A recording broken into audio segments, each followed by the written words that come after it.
भगवान ने तो आज्ञा कर दी, मय्येव मन आधत्स्व मयि बुद्धिम निवेशय, तुम्हारा कर्तव्य है कि तुम अपना मन और बुद्धि मेरे में लगा दो। तो भगवान उसका साधन भी बता रहे हैं, बहुत जोर का साधन बता रहे हैं।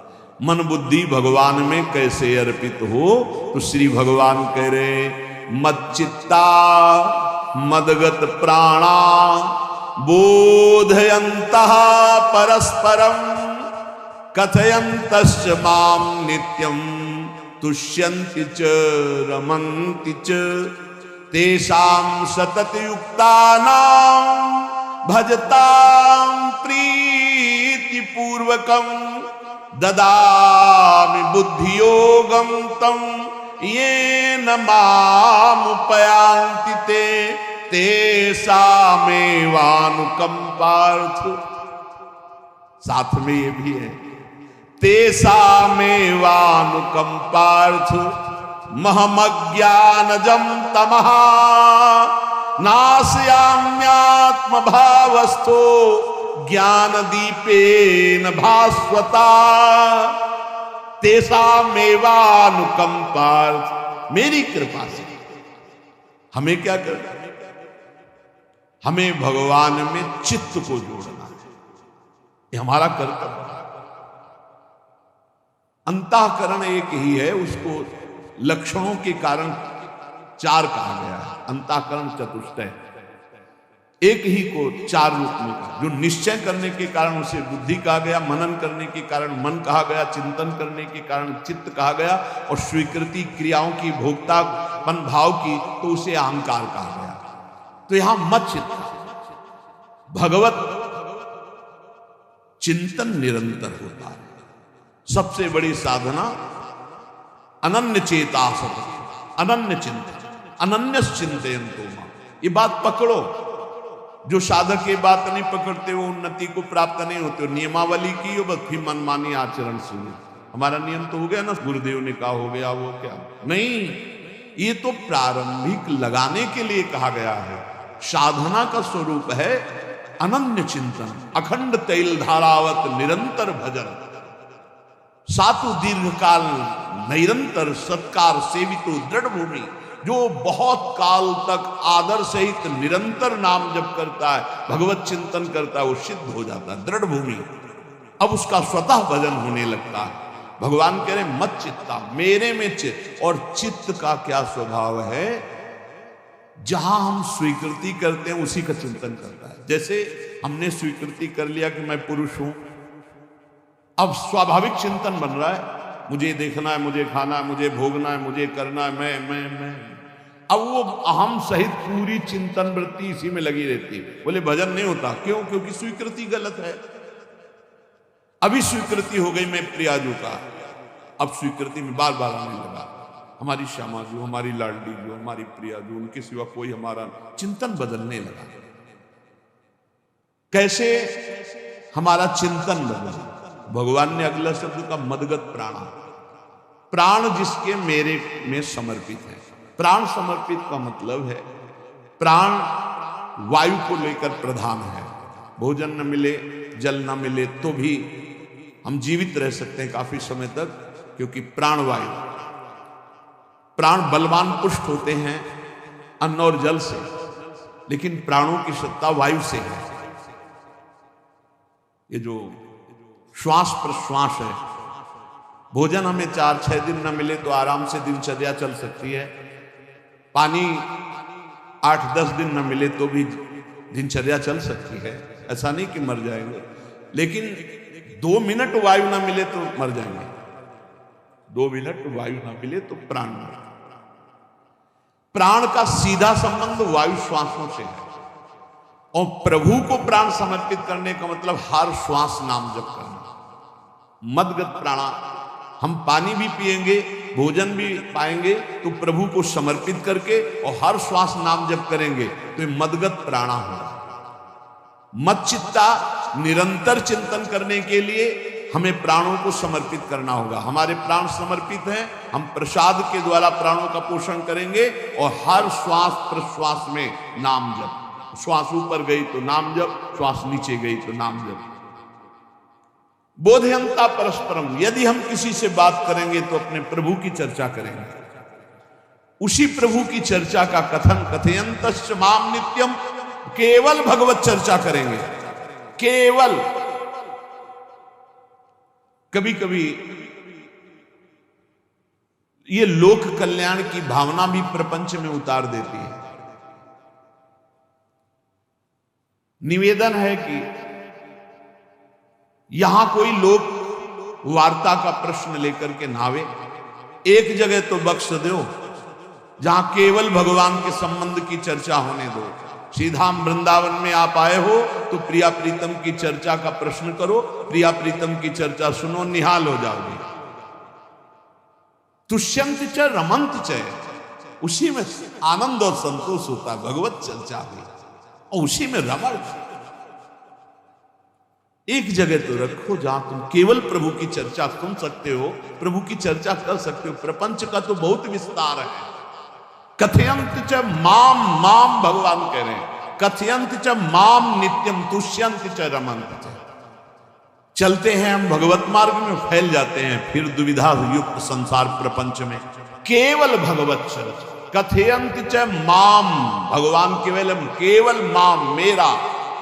प्रियालाल के सिवा और कोई चर्चा, बार बार बोर्ड लगवा देते हैं, श्यामा श्याम की चर्चा के सिवा यहां कोई चर्चा न की जाए। आपको अगर आशा है कि यहां से कोई काम बनते हैं तो हम पहले आपको बता देते हैं हम असमर्थ हैं, हमारे में कोई सामर्थ्य नहीं है, हम केवल प्रभु की चर्चा करते हैं, प्रभु का नाम जपते हैं, प्रभु के लिए जीवन है, बस इतनी बात है। जो प्रभु में डूबना चाहता है वो आए, स्वागत है। इसके अलावा ना कोई आशीर्वाद, ना कोई तंत्र मंत्र, ना कोई जंतुर, ना किसी भी तरह की कोई ढांढस वृत्ति बना सकते हैं कि जाओ तुम्हारा ये ठीक हो जाए, तुक्का लग जाए, ठीक हो जाए, तुम्हारे भाग्य की बात है।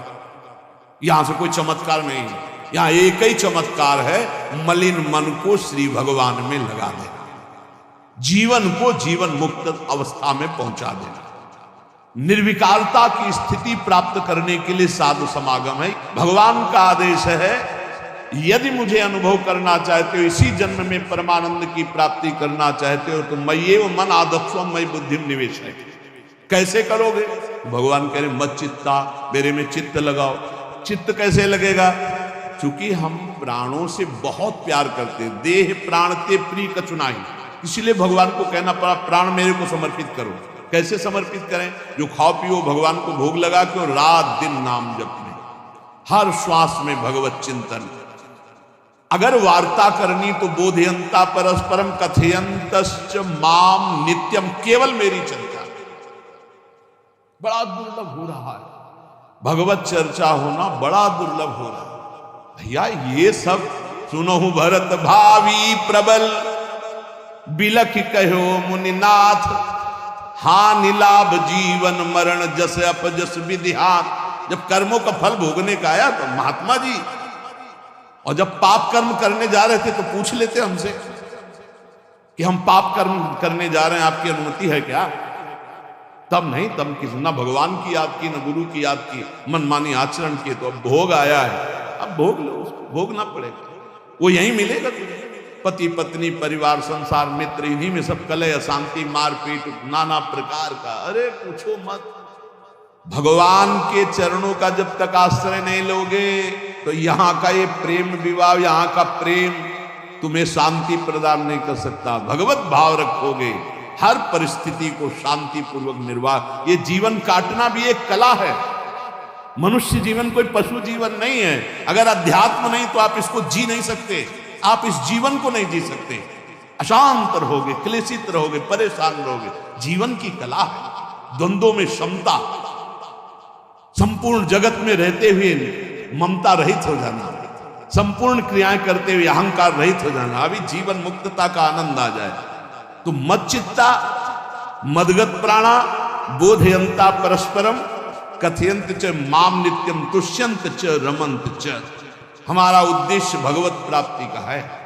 जो भगवत संबंध से भगवत प्राप्ति करना चाहता है उसके लिए दरबार खुला है, फ्री है, कोई फीस नहीं है, कोई शर्त नहीं है। तुम कौन हो, कहां के हो, कोई मतलब नहीं। आपका केवल संबंध भगवान के संबंध से वार्ता होगी तो यहां हो सकती है। इसलिए सावधानी होकर हमारे समय को निरर्थक ना किया जाए। बहुत कीमती समय। जब प्रश्न होता है तो फिर उस पर चर्चा करनी ही होती है। हमें सिर्फ भगवान का आदेश है, कथयंतश्च माम नित्यम तुष्यन्ति च रमन्ति च, उसी में संतोष करना, उसी में रमण करना है। हमारा भरण पोषण शिव प्रियाजू से होता है, किसी व्यक्ति से नहीं होता है। हमारे यहां श्री श्यामा श्याम विराजमान है, उनका पूरा जगत है। तुम्हारी बुद्धि में मेड़ है, भेदभाव है, उनके लिए भेदभाव नहीं। सब मम प्रिय, सब मम उपजाए, तो हम अपने स्वामी के अनुसार चलेंगे। सब मेरे प्राणनाथ श्यामा श्याम के जन है। कोई भी हो, इतना ना छोटा ना इतना बड़ा, ना इतना प्रिय ना इतना अप्रिय, सब बराबर है। एक तरफ चाहे गुणात्मा, गुण से युक्त महात्मा, और एक चाहे दुरात्मा, दुर्गुणों से युक्त, दोनों को ऐसे दुलार करके श्री जी की तरफ बढ़ाने वाला मार्ग, ये मार्ग यहाँ का है। कथयंत माम नित्यम तुष्यंत च रमन्ति च तेषाम सतत युक्तानाम भजताम प्रीति पूर्वकम, जो सतत प्रेम पूर्वक मेरा भजन करता है, भगवान कह रहे ददामि बुद्धि योगम तम, उसकी बुद्धि का योग मैं करा देता हूं। ये खास बात है, लगाने की चेष्टा हमने की मन बुद्धि को, और भगवान आकर मन बुद्धि में विराजमान हो गए। तेषामेवानुकंपार्थ महमज्ञानजं तमः नास्यात्म्यात्म भावस्थो ज्ञान दीपेन भास्वता। भगवान कृपा करके उसके हृदय में ज्ञान प्रकाशित कर दिया। जब कोई सतत भजन करता है, प्राण प्रभु को समर्पित कर देता है, चित्त प्रभु में लगाए हुए प्रभु की चर्चा, भगवान उसके अंदर ज्ञान प्रकाशित कर देते, तो वो अनात्म भाव जो देह भाव था उसका नाश हुआ और वो भगवत भाव में स्थित हो जाता है। भगवान कह रहे हैं मत चित्तः सर्वदुर्गाणि मत प्रसादात् तरिष्यसि। जब कोई मेरे में चित्त लगाता है तो मेरी कृपा से सारे दुर्गुणों का नाश हो जाता है। महात्मा तो भगवान बनाते हैं। करो सत्य ते साधु समाना, मैं उसे साधु बनाऊं। हमारा कर्तव्य, हमारा चित्त प्रभु में लग जाए। मेरा चिंतन करो, भगवान का आदेश है, बस खास बात है चिंतन। हमारी प्रारंभ से विशेष श्रद्धा इसी बात मेरे गुरु शब्द पे कि रात दिन कोई भी चेतनायुक्त क्षण ऐसा ना जाए जिसमें भगवत विमुख होता हो। बस इसी बात की साधना जीवन भर रही। प्रारंभ में गुरुदेव ने कह दिया जब तक चेतना है तुम्हारे में तो तुम्हारा जागृत अवस्था का चेतना युक्त एक भी क्षण व्यर्थ नहीं जाना चाहे। तो गुरु कृपा से यही प्रयास रहा है कि हमारा एक भी मिनट भगवान से विमुख न जाए। पूर्व में ऐसी स्वभाव वृत्ति बनाई थी कि लोगों को ये शंका होती थी कि ये बोल पाते हैं कि नहीं बोल पाते हैं, अर्थात इनके वाणी है कि नहीं है, मुंह मौन, जटाओं का बोझा, एक वस्त्र, बस शांत। बुलाया गया, घंटा बजा तो पहुंच गए प्रसाद ली, फिर एकांत, हर समय मंत्रा। कथा में बैठे हैं, अनुकूल वचन आया तो सुन लिया, नहीं पूरा का पूरा सत्संग ऐसे ही चला गया। हमारा मंत्र चल रहा है, एक क्षण भी मंत्र से विलग नहीं। हमारा कर्तव्य है केवल चिंतन। चिंतन करोगे तो अभिमुक्त हो, अभी परिणाम में नहीं। अभी हम राधा बोल रहे हैं, अभी प्राण निकले, अभी श्री जी के पास पहुंच जाएंगे।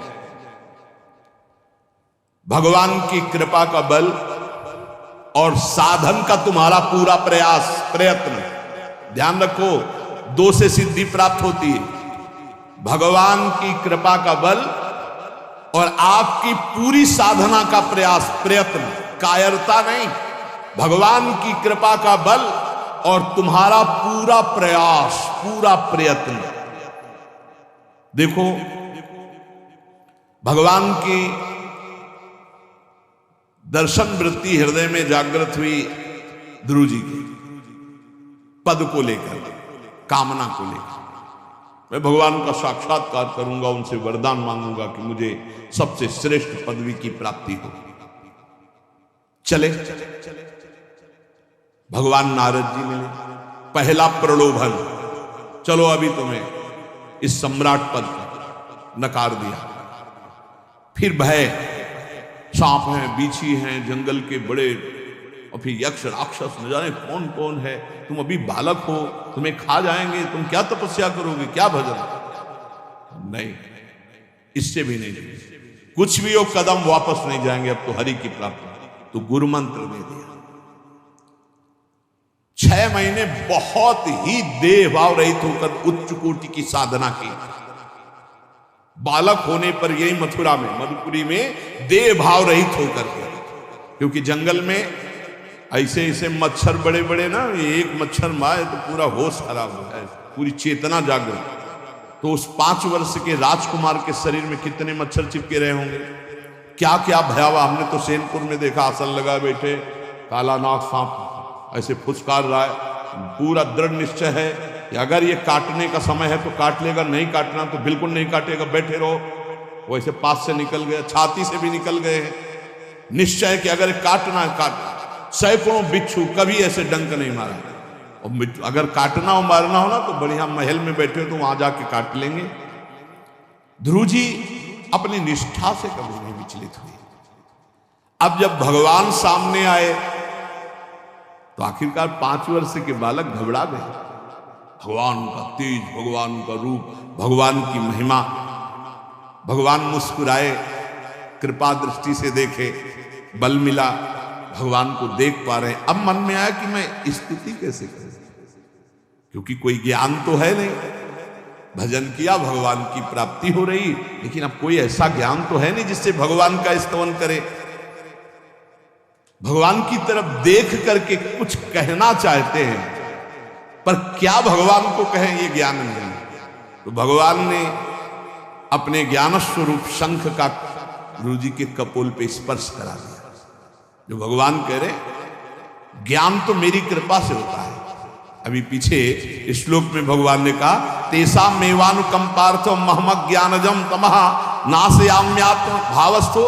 अनात्म भाव का ये जो आत्मस्वरूप अनात्म देह में भाव आ गया है, इसके नाश का जो ज्ञान होता है ये भगवान की कृपा से होता है। जे भी शंख छुआया दिव्य ज्ञान और भगवान की दिव्य स्तुति की।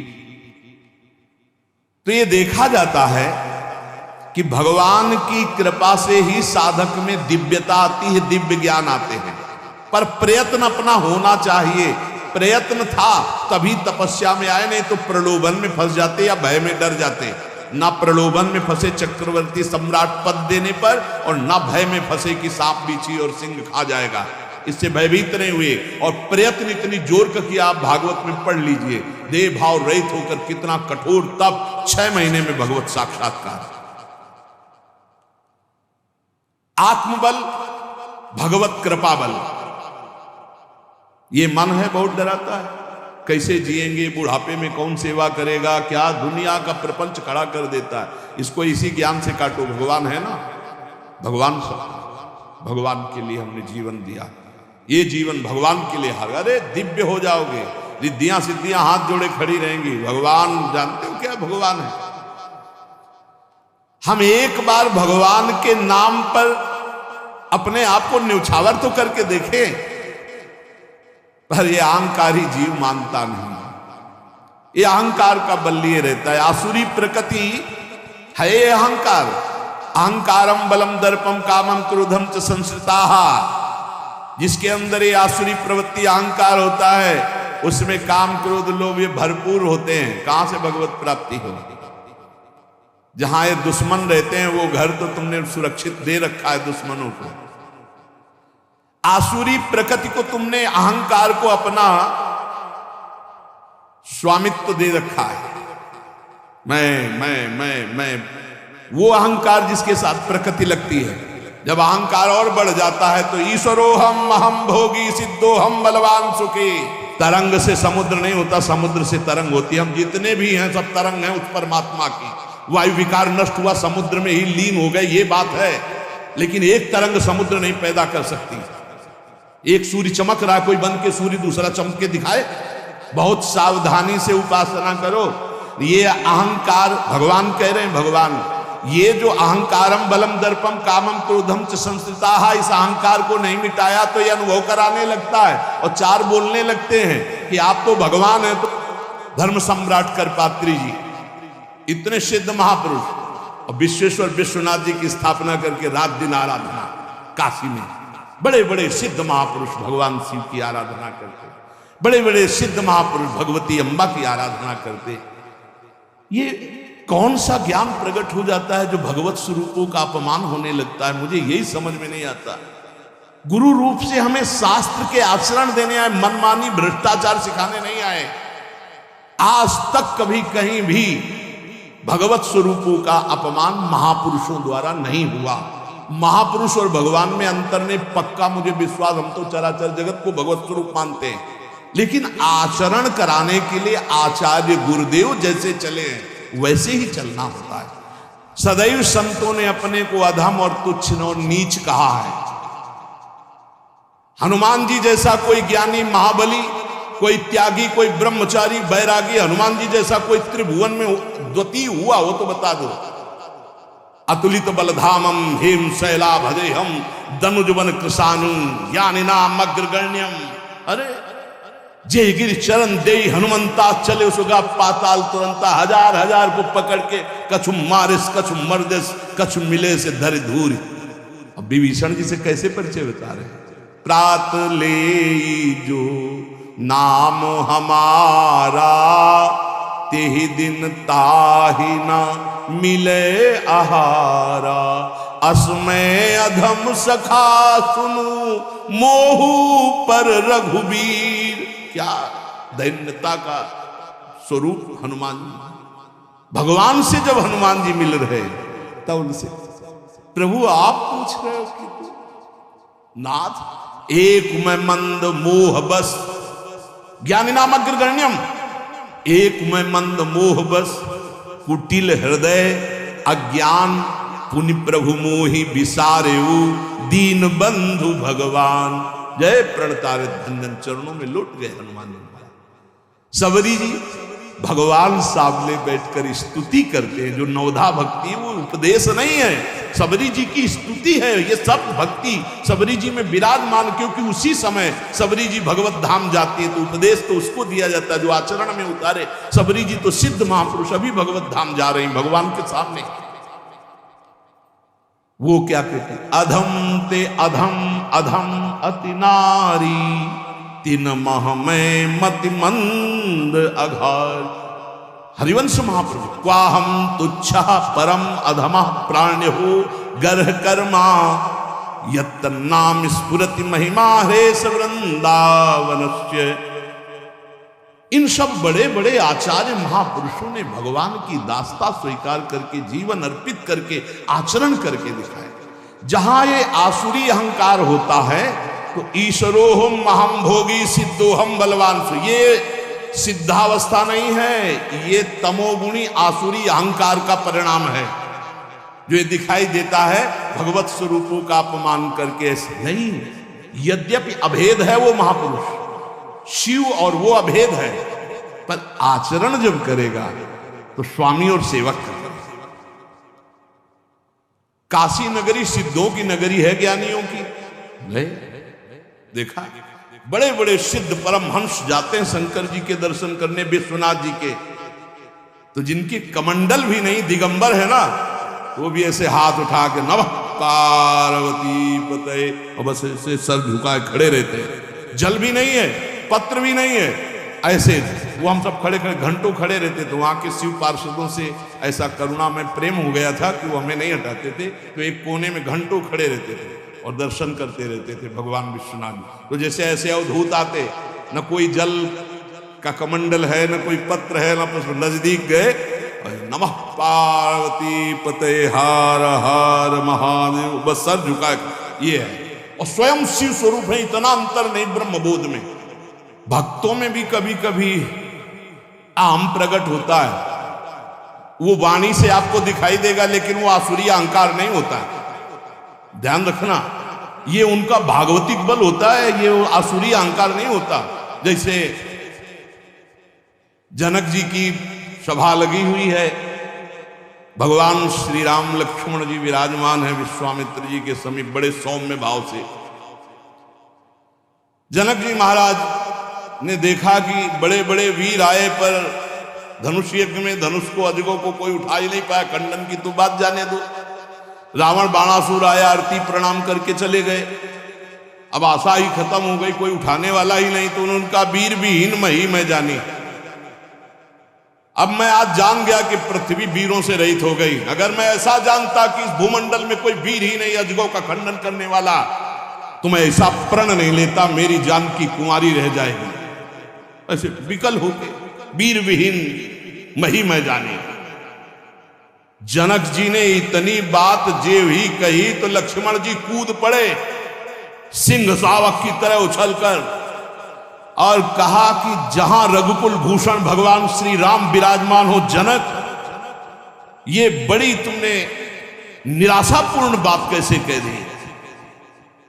तुमने ऐसी बात कह दी जहां रघुकुल भूषण भगवान श्री राम विराजमान है। ताल ठोकी और कहा अगर इनका इशारा हो जाए, समझो, जो तुम्हारी अनुशासन पाओ, कंदुकियू ब्रह्मांड उठाओ, काचे घट जिमी डारो फोरी, सकऊं मेरु मूलक जिमी तोरी, कमल नाल जिमी चाप चढ़ाऊं, जो जन सत प्रमाण ले धाऊं। हे जनक, जहां रघुनाथ जी विराजमान होते वहां ऐसी बात नहीं कहते। तुमने ऐसी बात कैसे कह दी? अगर मेरे स्वामी का आदेश हो जाए अभी तो पूरे ब्रह्मांड को कच्चे घड़े की तरह तोड़ दूं। ये अजगौ पुराना 100 योजन एक बार में दौड़ते हुए जाऊं और इसको ऐसे कमल लाल की तरह तोड़ दूं, मेरे स्वामी का आदेश है। ये अहंकार नहीं है। पहली बात कही, जो तुम्हार अनुशासन पावो, अगर मेरे प्रभु श्री राम की आज्ञा हो जाए। और लक्ष्मण जी ने एक बात और कही कि तोरो छत्रक दंड जिमि तव प्रताप बलनाथ। आज के बाद कभी धनुष स्पर्श नहीं करूंगा यदि मेरी बात झूठी हो जाए। आपके प्रताप से इसे बरसाती छत्ते की तरह तोड़ दूं इस अजगौ को, अगर आपका आदेश हो। तव प्रताप बलनाथ, यह अहंकार नहीं है, यह भक्त का भगवत प्रताप है। दशानंद कह रहा है, अरे मुझे क्या भय, तेरी सभा में अगर कोई वीर हो तो मेरा पैर उठा दे। मैं राम जी का एक छोटा सा सेवक हूं। तू मेरे प्रभु को बार बार मनुष्य कह रहा है, मैं जिनका सेवक हूं। तेरी सभा में तू जो अपने सभा बलों के बल पर बलवान होकर कहता है कि ये सब आहार है, तो मैं उनका छोटा सा दूत हूं। अगर कोई मेरा पैर उठा दे तो जानकी जी को राम जी हार जाएंगे, वापस चले जाएंगे। राम प्रताप सुमिर पन रूपा। सभा में पैर हाहाकार मच गया। जब स्वयं दशानन उठा, मारा घूसा, 4 मुकुट राम जी के चरणों में गए। राम जी के चरणों में झुक, तब तेर बचेगा, मेरे चरणों में झुकने से नहीं। कोई उठा नहीं पाया।